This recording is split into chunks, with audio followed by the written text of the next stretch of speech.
Olá a todas e a todos. Hoje a nossa pergunta orientadora trata-se de mais um daqueles que foi considerado um dos pais da administração, Henry Ford. Porém a pergunta é um pouco diferente, né? O que fez com que Henry Ford se tornasse o homem mais rico do mundo daquela época e uma das maiores fortunas avaliadas na história, né, da recente humanidade capitalista, né? O que esse indivíduo tem que o fez tão rico, né, e por que podemos considerar uma das figuras clássicas do campo da administração?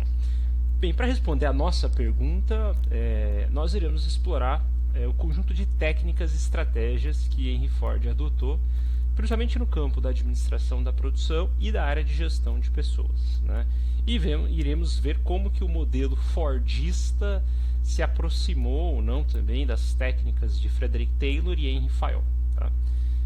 Para começar essa nossa reflexão de hoje, a nossa pergunta central, né, como que ele se tornou o tio Patinhas dos Estados Unidos, é importante fazer um comparativo. Hoje, se a riqueza do Henry Ford fosse mensurada, estima-se que seria a mesma riqueza de Jeff Bezos, que bateu também aí, a primeira pessoa a bater os 200 bilhões de dólares hoje. Claro, teria que fazer as conversões, né?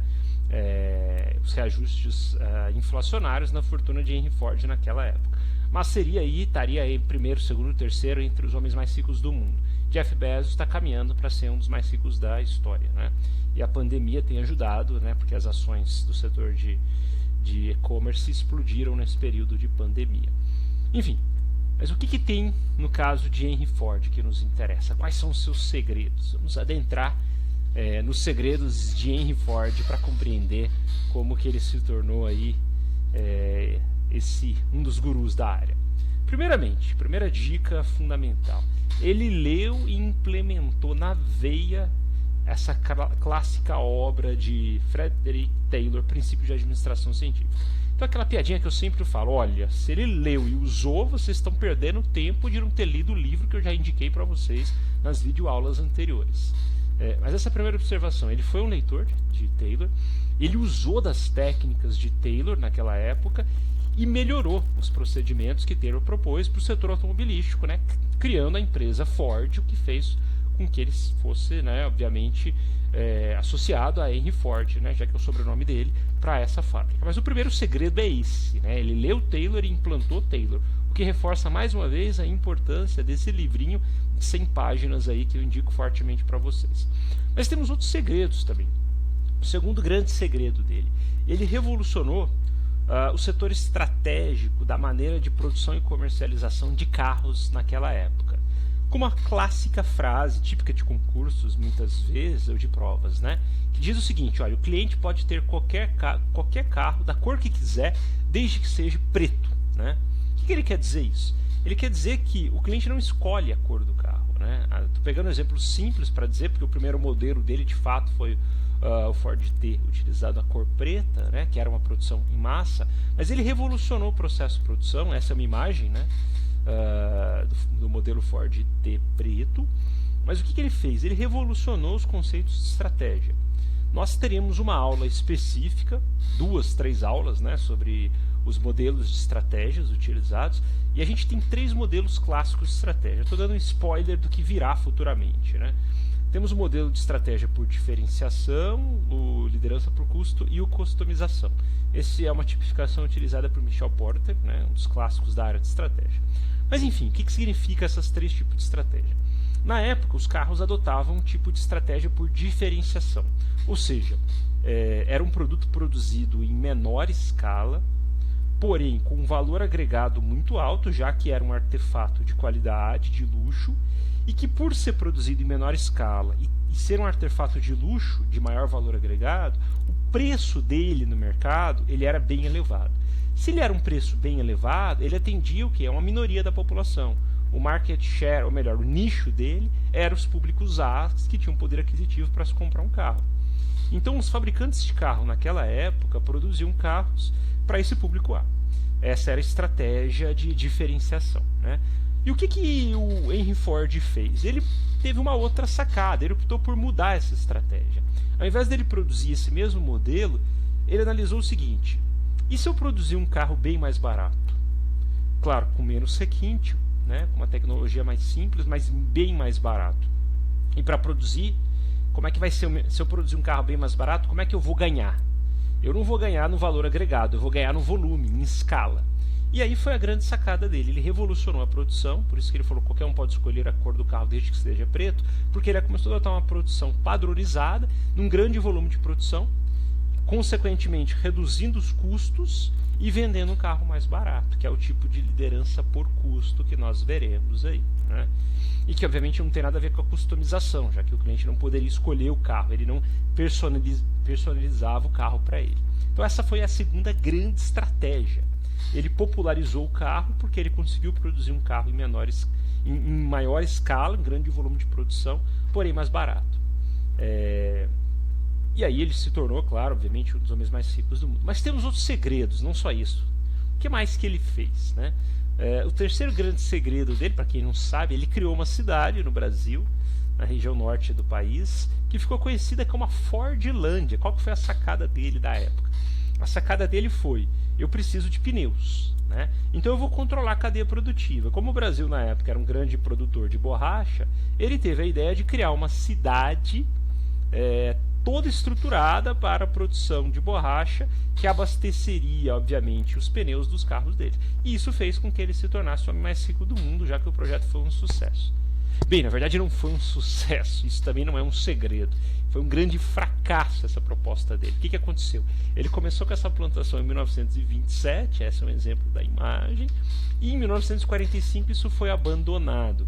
Por quê? Primeiro que ele não dimensionou um problema de praga que teve, que devastou toda a produção dele. Segundo que ele não tinha uma mão de obra qualificada que ele esperava conseguir aqui na região. E terceiro que ele começou a ver que tinha outros países, principalmente asiáticos, que conseguiam produzir, e principalmente os Estados Unidos, conseguiram a produção a partir de um sintético da borracha, que substituiu a produção a partir da seringueira, e que o projeto fracassou profundamente, né? Então, esse é um terceiro segredo, mas não é um segredo de sucesso, muitas vezes é um segredo silenciado nas biografias dessas figuras que são consideradas grandes gurus, né? E que muitas vezes erram feio, né? Por muitas vezes erros equívocos no planejamento, ou mesmo por fatores contingenciais que fogem ao controle de um processo de planejamento que nós já vimos nas primeiras videoaulas, né? Que não é tão controlável assim. Mas enfim, aprofundando no pensamento de Frederick Taylor, de Henry Ford, para entender, né, mais do que, obviamente, uma produção em massa, que foi uma grande sacada dele, e ler Taylor, o que ele revolucionou do ponto de vista da administração, né? Eu acho que esse é o nosso esforço aqui, até para fazer para a compreensão desse grande império. Pois bem, primeiro, né, ele viveu um período de 1863 a 47, viveu a fase de Frederick Taylor, né? Ele se formou em contabilidade, administração, desenho industrial. Um fato interessante, ele trabalhou na Edison Company, na empresa de Thomas Edison, criador da energia elétrica, e naquele período ele quis ser um empreendedor, saiu da empresa, juntou ali com um conjunto de investidores e montou a empresa Ford. Mas um fato interessante, nesse período ele ainda foi piloto de corridas, o que era uma coisa muito comum na época, quem produzia carro corria também, né? E o primeiro protótipo do carro dele foi o protótipo A, de 1904, ele foi melhorando esse processo até chegar ao modelo T, de 1908, e que revolucionou, em 1925 ele revolucionou as linhas de produção, chegou a ter 200 mil funcionários na época e tinha uma capacidade de produção de 6 mil carros por dia, uma capacidade assustadora para aquele contexto. Então ele revolucionou o setor automobilístico da época e a lógica da administração da produção. Tá? Nessa breve história, vamos adentrar agora nas técnicas que ele propôs para a área da administração. As técnicas de Henry Ford estão basicamente em 2 livros dele, principalmente esse Minha Vida e Trabalho, né? E também a Minha Filosofia Industrial. Esses são os 2 principais livros que ele sintetiza as contribuições e a filosofia do pensamento administrativo dele.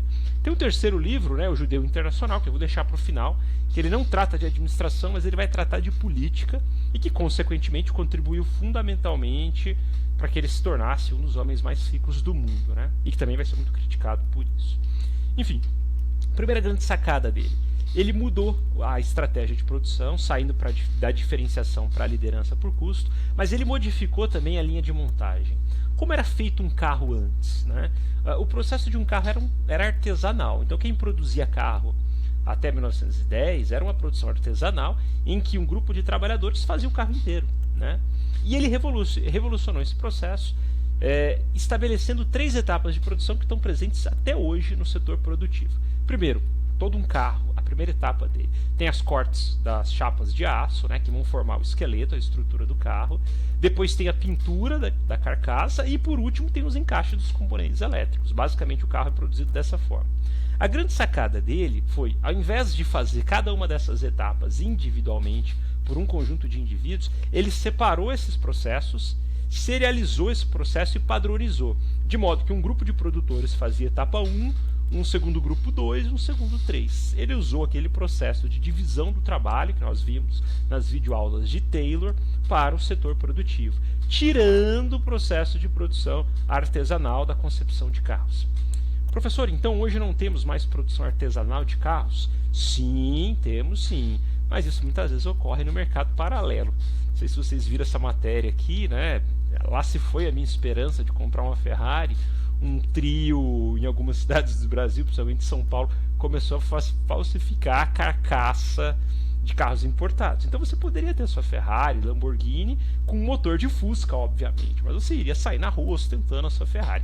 Infelizmente, né, essa quadrilha foi desbaratada e agora acabou-se as opções de compra no mercado paralelo de carros falsificados. Mas tirando esse caso, basicamente a gente não vê mais uma produção artesanal. Será um caso isolado, mas em termos industriais não mais, né? A segunda grande sacada dele. Então ele dividiu esse processo produtivo, né, em etapas, e aí ele começou a mecanizar esse processo a partir das famosas esteiras rolantes. Essa é uma imagem da produção de esteiras rolantes na fábrica dele. 2 imagens aqui de esteiras rolantes. Qual foi a grande sacada? Agora o trabalhador não precisa mais se locomover para pegar uma peça. Isso consome tempo. Taylor, na época, estudava os processos, quanto tempo gasta um trabalhador de um ponto A ao ponto B. Com a utilização de esteiras mecânicas, o trabalhador fica parado e a peça chega ao trabalhador. Consequentemente, ele ganha um tempo gigantesco nesse processo produtivo, que era o tempo de deslocamento. Então essa foi uma grande sacada que revolucionou a área a partir da utilização dessas esteiras no processo de montagem. No próprio livro dele ele fala, né? Os trabalhadores e ferramentas passaram a ficar dispostos naturalmente, os componentes de uma forma, eles passaram a ser dispostos na menor distância possível, né? Para que isso diminua o tempo morto, né?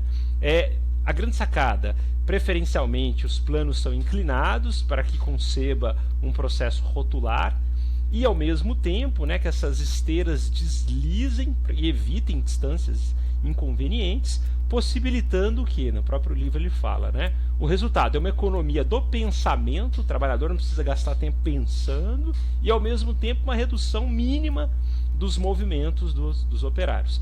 Lembrando que naquele livro de Frederick Taylor, Taylor até utiliza um exemplo, né, na construção civil, de como que o estudo dele foi aplicado na construção civil e os trabalhadores diminuíram os tempos utilizados para a execução dos processos.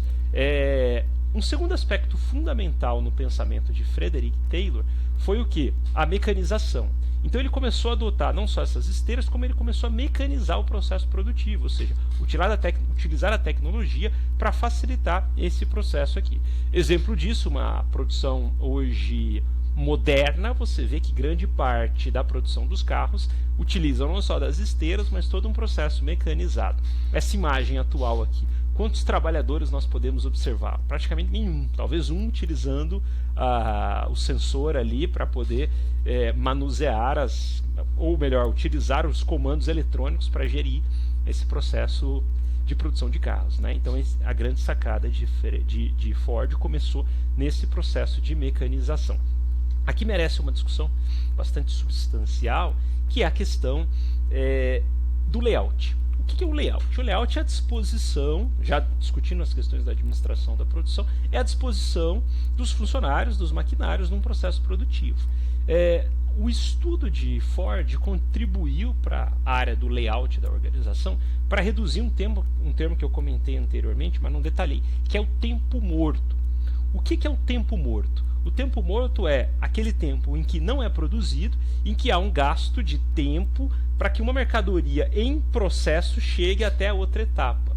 E esse tempo que não é de produção é considerado um tempo morto, né? Então as empresas, principalmente nessas empresas de produção em larga escala, a utilização de processos em que se reduza esse tempo morto é crucial.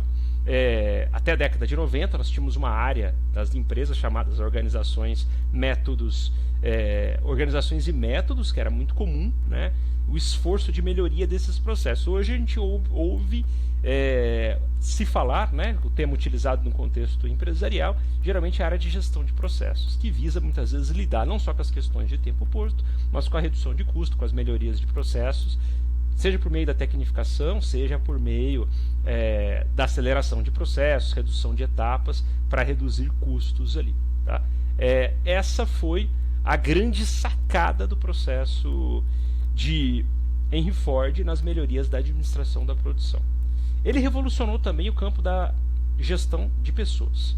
Eu vou parar o vídeo agora, nós começaremos a nossa próxima videoaula, segunda etapa do pensamento de Ford, explorando agora as questões da gestão de pessoas e, obviamente, contextualizando as questões políticas que levaram a se tornar um dos homens mais ricos do mundo. Obrigado.